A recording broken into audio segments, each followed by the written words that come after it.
আজকের পর থেকে আপনার ফেসবুক পোস্টে কতজন লাইক করলো এই সংখ্যাটি আপনি যদি চান হাইড করে রাখতে পারেন। আপনি শুধু হাইড করে রাখবেন, আর কেউ চাইলেও দেখতে পারবে না যে আপনার ফেসবুক পোস্টে আসলে কতজন লাইক দিল বা কতজন রিয়াকশন দিল। তো এটি করার জন্য আপনার মোবাইল ফোনে ছোট্ট একটা সেটিংস করতে হবে, আমি দেখিয়ে দিচ্ছি। মোবাইল স্ক্রিনটি লক্ষ্য করুন।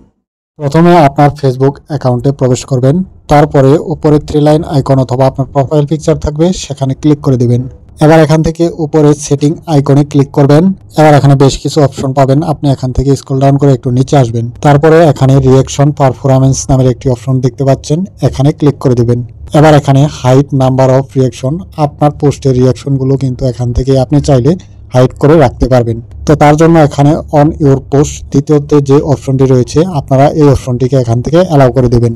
তো আমি এখান থেকে দ্বিতীয় অপশনটিকে অ্যালাউ করে দিচ্ছি।